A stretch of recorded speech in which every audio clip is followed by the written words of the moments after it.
You lived in the Elven City all your life. Now, on your 18th birthday, they reveal a ghastly truth. You are actually a human. Not only that, but you are the last living human in the entire world. You decide to leave the city and see if that's really true. Toby rubbed his eyes. The tears had since dried, leaving his face feeling raw. The trees shifted around him, gentle and soothing. But the sounds that once lulled him to sleep now felt foreign. He knew he was safe here, yet he couldn't help but feel like a stranger. I'm sorry, Toby. We wanted to tell you when you turned 12, but that was the year that Iolaus passed. Kayla held his hands gently, her face full of remorse. Then, you started to help more around the community, and it became harder to broach the subject. I'm sorry. I should have been braver. Hours ago, the anger had burned hard and fast. Were you ever planning on telling me? Or was I just supposed to find out when I started getting visibly older in my 40s? He jerked his hands out of hers.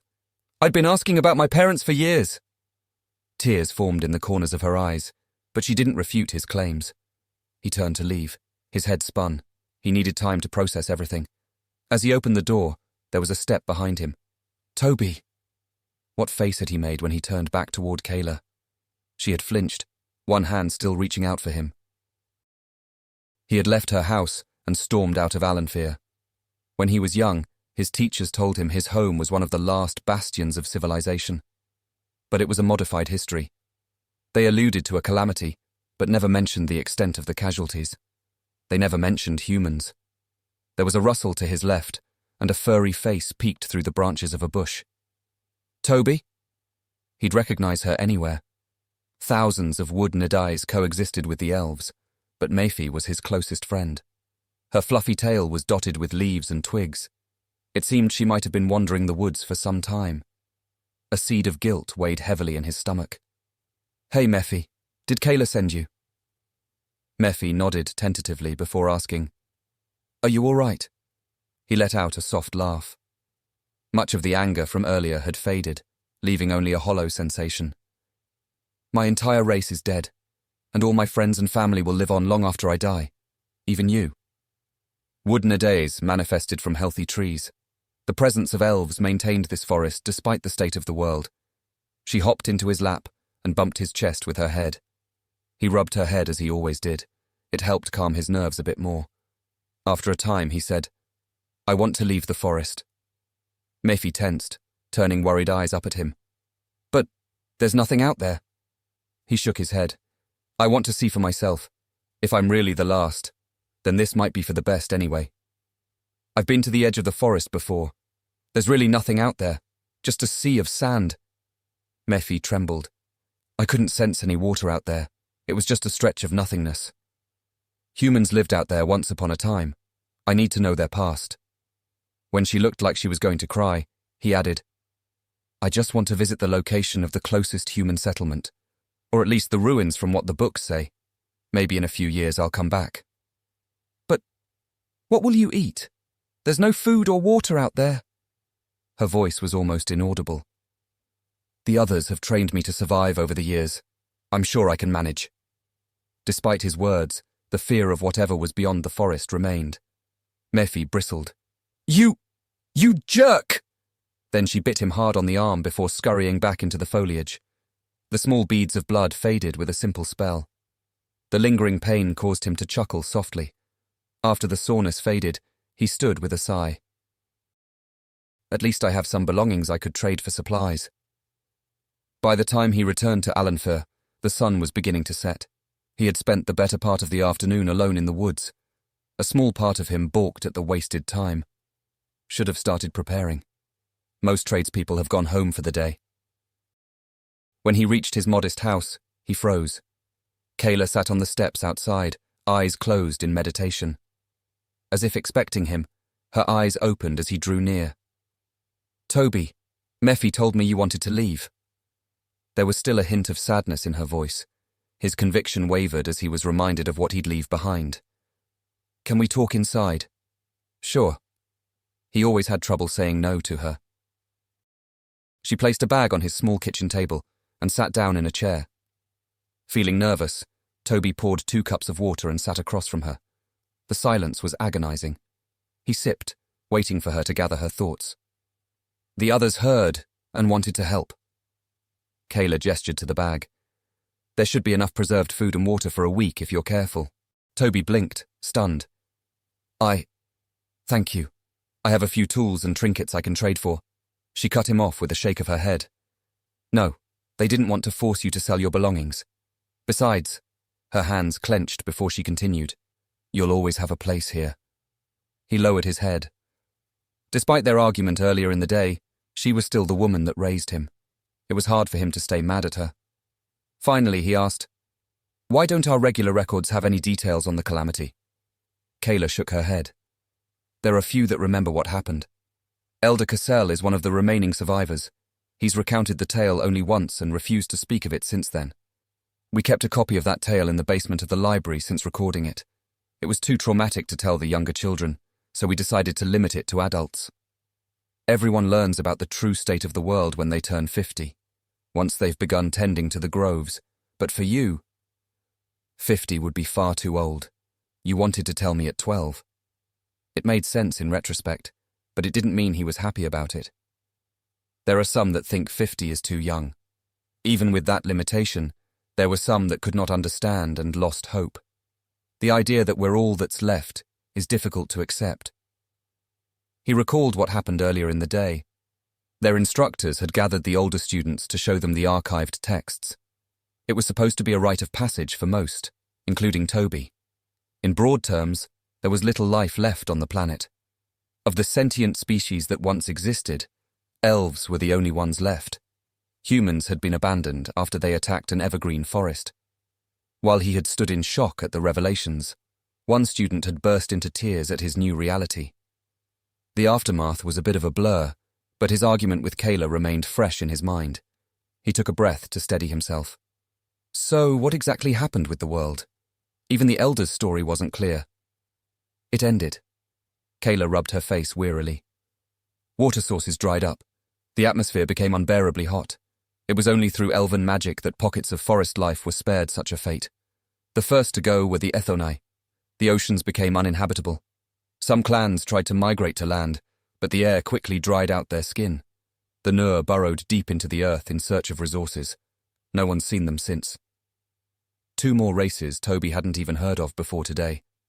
Swallowing hard, he asked, and the humans? We look alike. Is that why I stayed here? She nodded. Humans are tenacious. They did everything they could to adapt to that new world. Some found the evergreen forests and tried to get in, but not all humans are alike, and some were unwilling to share. We lost Virenfir when a militant group tried to take over the sanctuary. When they couldn't get past the defenses, they burned it to the ground. Toby felt his stomach clench. The use of fire within evergreen forests was strictly regulated.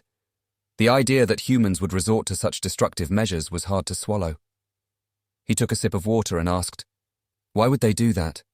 Without the elves, these forests would die. Water veins are too difficult to find otherwise. They claimed we were the cause of the calamity, that we took all the water for ourselves, and when elves in that forest refused them entry, it only strengthened the narrative. She rubbed her arms as if chilled. Their vengeance flared like the sun, and in the end, everyone suffered. The humans remained without a home, and the elves sealed their borders. All the other races were left to their fate. Toby was stunned. Then, how did I wind up here? Kayla took a deep breath. Her hands shook, but she tightened them before speaking. 18 years ago, I was surveying the sands at the edges of the evergreen forest. We do it from time to time to gauge the state of the world outside. I detected signs of life out in the sands. It was small, but I thought it might be a sign that nature was healing. I contacted Aylmar, the leader of our team. He was skeptical. We all were. But after decades of nothingness, he agreed it was worth investigating. We traveled about 3 days east, as far as we dared with only limited supplies. Toby leaned forward. And we found your mother. She was pregnant at the time. I still have no idea how she got as far as she did. The tracks she left suggested she came from far to the east, but the only settlement in that direction was Svetisgat. Then, they were the ones that attacked Virenfir.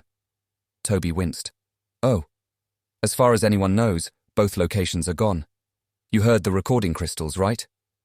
Toby only nodded. The revelations from earlier in the day had included one such recording. Then, he asked, "What about travelers? I read about traders in some of the history books." Kayla seemed less optimistic. Aylmar did a scan out there, hoping she had simply gotten separated from a caravan, but there was nothing else. The closest sign of life was from the evergreen forest, back the way we came. "You brought my mother here, then?" At this, Kayla shook her head. She was already on death's door. The glimmer of life I sensed was mostly from you.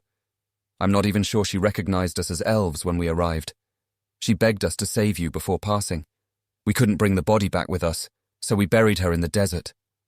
None of us could stomach leaving an infant to such a fate, so we brought you back here to raise. Toby took a few breaths before asking, "Am I really the last human?" Kayla sighed. "Before we found you and your mother, we believed humans had been wiped out.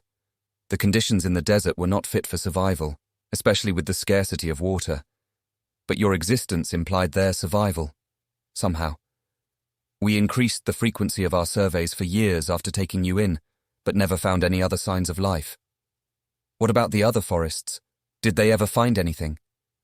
She shook her head again. "Communication has been harder in recent years. The dwindling underground water supply has forced us all to reallocate our resources.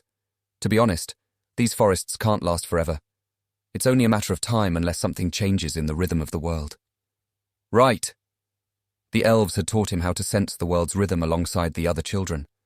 The first time he had accomplished it, it had scared him. While the forest was full of life, there was an ominous nothingness beyond the trees. After a moment, he continued, "I still want to go visit one of the former human settlements. There was one near Alanfir, right?" Her head jerked up.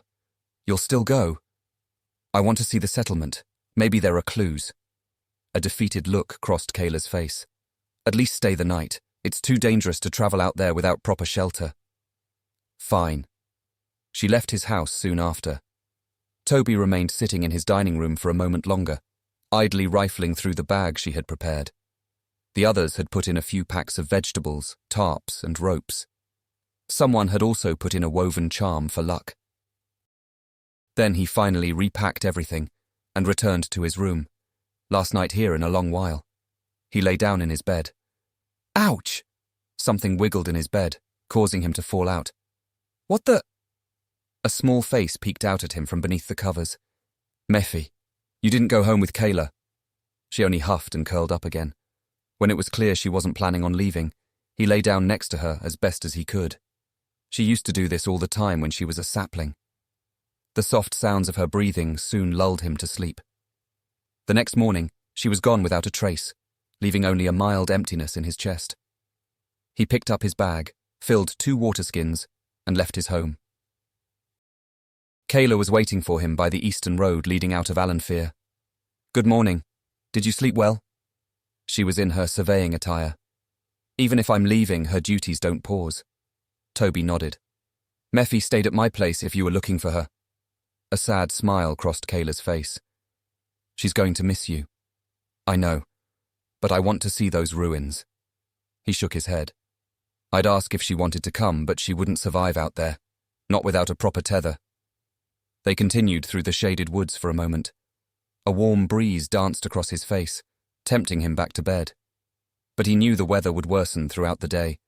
The heat would eventually force him to take shelter. He glanced over at Kayla as they walked. "I don't suppose you want to come? You said you explored the desert when you found me." A sad smile flitted across her face. "I'd love to, but that wouldn't be fair to the others." "Right. Resonance." Elves had a particular affinity with the trees, one he could never replicate in its entirety. They had a duty to maintain the forest for as long as possible. In retrospect, it made much more sense.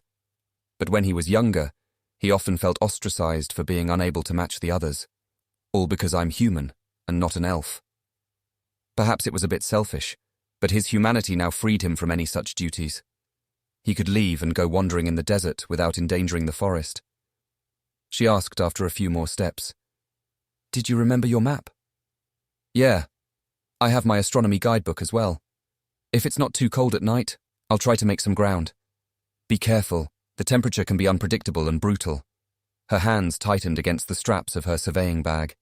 The forest shields us from most of the extremes, but I needed blankets a few times while I was on watch duty. Got it. The trees began to grow sparse as the yellow-brown dunes came into view.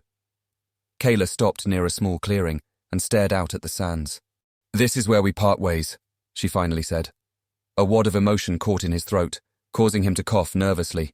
Then he took a breath and replied, Thanks for walking with me. Tell Mephi I said goodbye. I will. Time to go. Yet his feet wouldn't move. The two of them simply stood at the edge of the forest, staring at each other for a few minutes. Thank you for raising me, he finally said as he faced the desert. Toby. Kayla rummaged through her satchel. He paused. A part of him was almost relieved. Here. She handed him a small, cloth-bound packet. White apple leaves. I grew them myself. Eat them first when you get thirsty. They'll dry out quickly when you're on the sands, but at least you can save your supplies for a day or so. Thanks.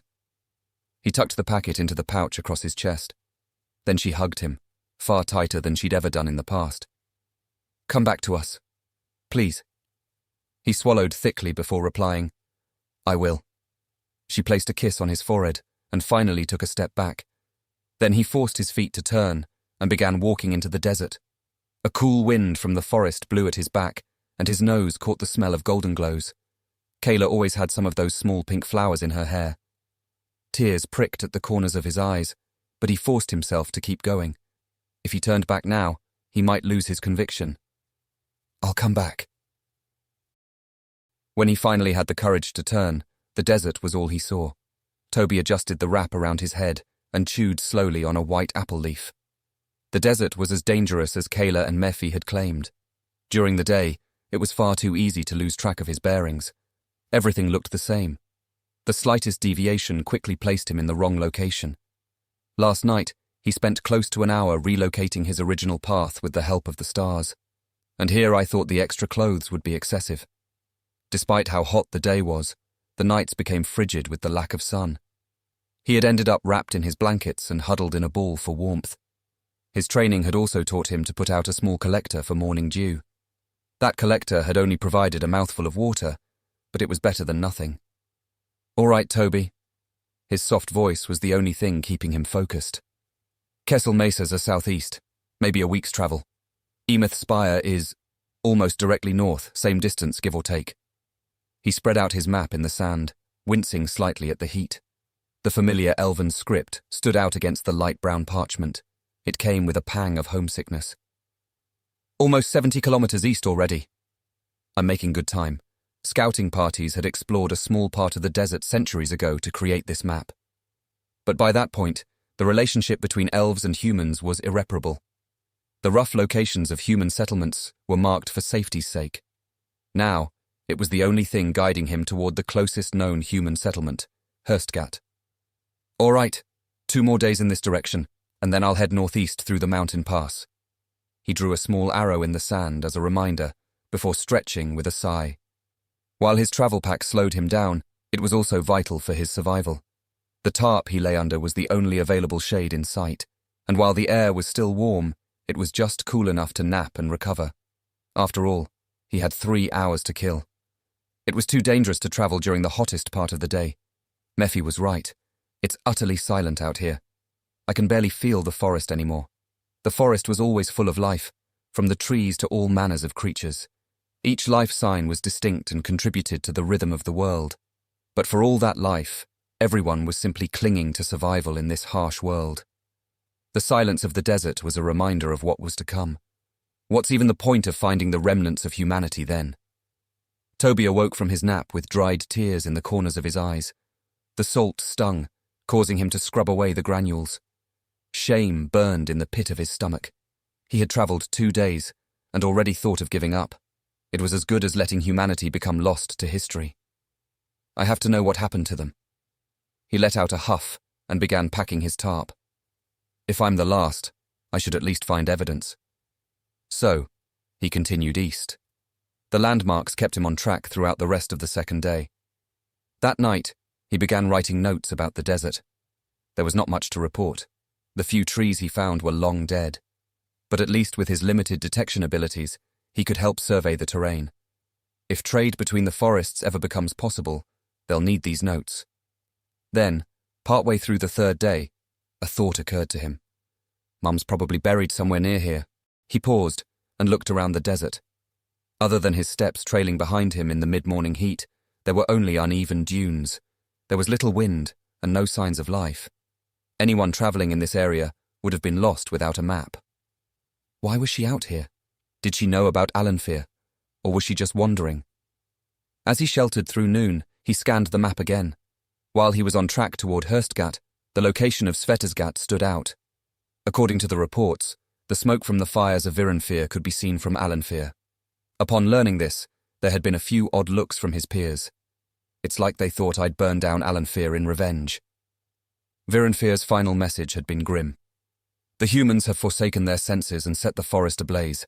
Virenfir is lost, many are dead, but those of us that live will not let this go without retribution. Farewell, friends, until the earth lives again. Most assumed that Svetasgat was gone as well. Without resources, there was no way humans could have survived the desert. Even if they had a way to survive, the elves of Virenfir wouldn't have gone down without a fight. Toby was the only human to have entered an evergreen forest since then. Was it really jealousy that drove Svetasgat to attack Virenfir? Maybe I could visit that region if I had enough supplies. Toby did a mental check of his packs. As it stands, I'll barely make it to Hurstgat with half my supplies remaining. After that, the thought sent an uneasy tremor down his spine. With a shake of his head, he refocused his attention on the path ahead. The hours dragged on as he continued to place one foot after the other. By the fourth day, he saw the smudge of the Talaris Mountains to the northeast. They stood out against the light brown landscape like shards of flint. There should be a landmark tomorrow for me to follow. As he continued his lonely hike, he sipped carefully from his water skins. Despite his rationing, the bags grew progressively lighter. Though he meditated every night, he had yet to detect any reliable sources of water. His attempts to keep himself focused by voicing his thoughts only made him parched, and by the time he reached the marker, he had stopped talking altogether. Looks like this is it. A large stone formation stuck out of the ground. There was a thin film of sand covering the marker, yet the elements had been unable to knock it over. Toby checked his map again to confirm the distant landmarks. I'm so far from home now. The edge of the Talaris mountain range was now within a day's walk, and after that, he would have to find Hurstgat on his own. The only upside was that the temperature dropped slightly as he got closer to the mountains. Dunes gave way to rocky ridges that created shaded areas, making it easier to rest. Eerie. Even with all this potential shelter, there's still no signs of life. That night, he had the first breakthrough of his journey. During his meditation session, there was a small tug on his mind. It took a few minutes, but he soon realized it was the same sensation he had felt from the wells of Alanfir. Water? The mere thought sent a thrill through his mind. He stuffed his tarp and blankets back into his bag and tried to hold on to that sensation. After bumbling around in the dark with only the stars as illumination, he stopped at the edge of a crevasse. The sensation was strongest directly below him. Is it down there? He dropped his pack and brought out one of his empty water skins. While magic came naturally to elves, it was much harder for humans. It had taken him years of practice to mimic them to a small degree. After a moment of concentration, the tingle of magic sparked between his fingers. He reached out, coaxing a thread of it down into the darkness. After slowly descending for several agonizing seconds, the sensation through that tendril changed. There's definitely something down there. Now to pull. It took a full 5 minutes to draw something from within the crevasse. But when it emerged, his heart swelled. Even in the dim light of the stars, the crystalline liquid was unmistakable. He took a tentative sip and let out a shudder. It's cold. Few things in the world could become truly cold anymore. The forest was shielded in such a way that temperatures never got too high or too low. The morning dew was often refreshing, but carried a hint of the impending heat. The nights in the dead of winter had an unnatural bite. It ate at the bones like the chills of a fever. Yet even that carried a bit of the heat that arose during the day. How deep in the ground is this from? In his wonder, he nearly lost concentration on his mana. The growing fatigue reminded him that he could not keep the spell up forever. So he refreshed himself and began filling his empty water skins. The spell left him exhausted, but the thrill of finding water more than made up for the struggle. And as he set up his bedroll and curled up near the crevasse, one thought ran through his head. If the Nur tunneled into the earth, did they have access to water? Could they have survived like the elves? The next morning brought a new wave of invigoration. He was in the Talaris Mountains and had a somewhat reliable source of water. All that was left was to find Hurstgat. "You can do this, Toby." He nearly jumped. His voice sounded foreign to his ears. So, with a heavier pack, he rewrapped his head cover and began walking into the mountains. At times, the path nearly disappeared among the rocks. But other times, the weathered landscape formed obvious grooves to follow, and by noon, he had travelled a fair way up the mountain. Here, there was some shade from the sun, and he found an alcove to stop for a break. Wow. I can see Alanfir from here. The desert stretched out below him, bumpy and uneven. Far to the southwest lay a smudge of green.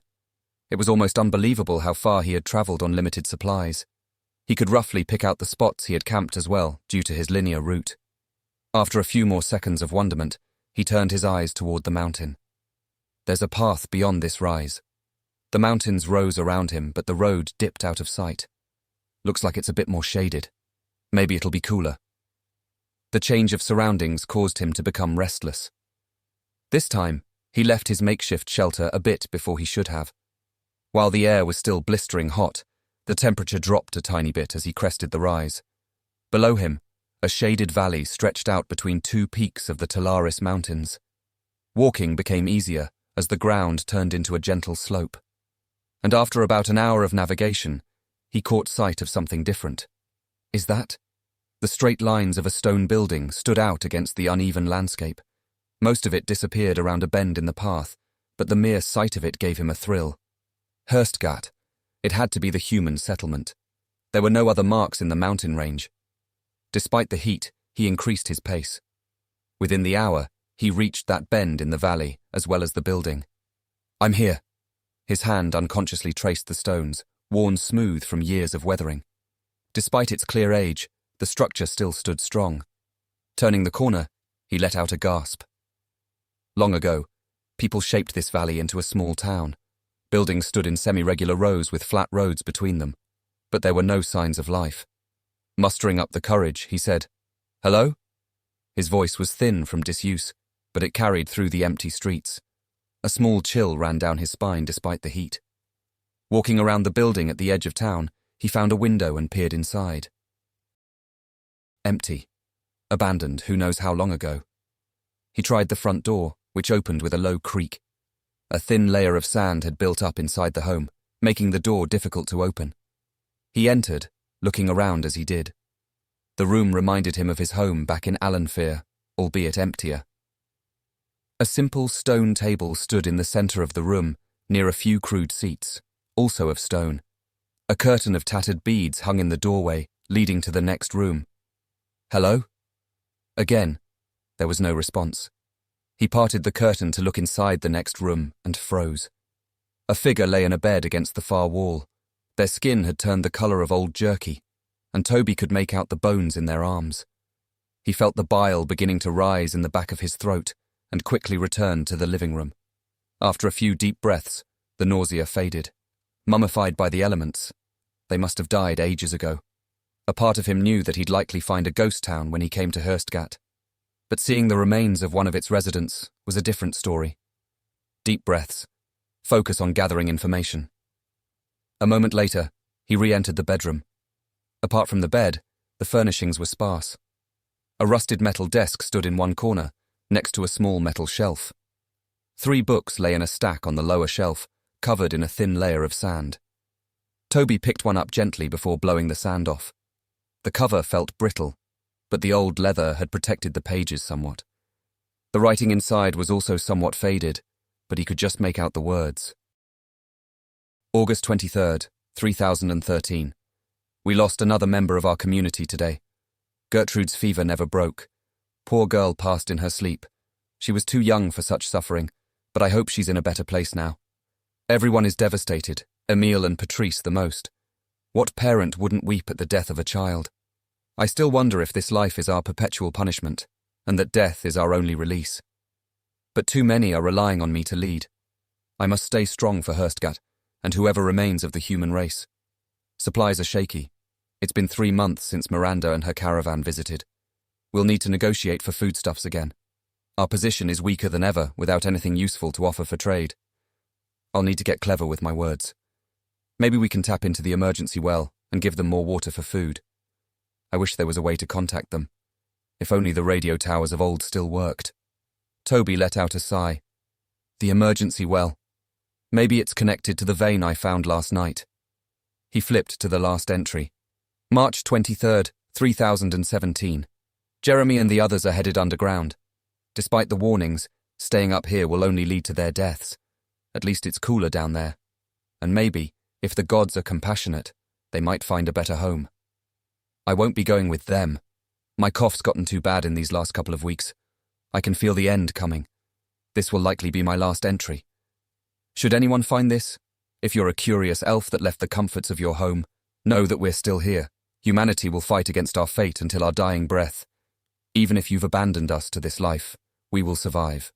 Kivar Gottlieb, 25th Mayor of Hurstgat. Toby carefully closed the book and put it into his bag. The second book was in a similar condition to the first. It contained earlier entries from Kivar's tenure as Mayor of Hurstgat. But the final book appeared much older, with evenly spaced text printed inside. The first couple of pages indicated a publishing date in 2452. It was a simple children's book, but its age made it invaluable. Surprisingly, he could read it. Is this pre-calamity? They must have taken good care of it, especially out here in the desert. He searched the house a bit longer, but found nothing of use. As the sun crawled across the sky, the valley warmed. But there was plenty of shade in the abandoned buildings, and he had more than enough water. So he kept searching through the houses. Occasionally, he would call out, only for his voice to bounce off the walls of the valley. Of course, there aren't any supplies left over. Who knows how long ago they left? As the sky began to grow dark, he sat on a bench near what appeared to be a town square. It was quiet. The only sound came from the small wooden doll he had found in one of the homes. Its limbs clattered, leaving behind only a stronger sense of loneliness. Time seemed to pass at a crawl, but that was all right. He had found 3 more books that were now safely nestled inside his bag. Maybe we can use that water source to try growing something here. The forests are safe, but they aren't growing. Who knows how long the planet will take to recover on its own? Once the light had almost gone, Toby had a light meal and curled up in one of the stone beds. Despite its hard surface, there was a gentle curve in it, which was almost soothing, and with thoughts of the future of the planet in his head, he soon drifted off to sleep. Wake up, human. A sharp jab startled him awake. It was nearly pitch black, and he could barely make out the shadows beside his bed. A few dim lanterns glowed with the light of bioluminescent moss. What's going on? Toby tried to get up, but something sharp pressed into his neck. The lantern drew near, and a squat creature peered at him through wide, bulbous eyes. You stole our water, and the Ner don't like thieves.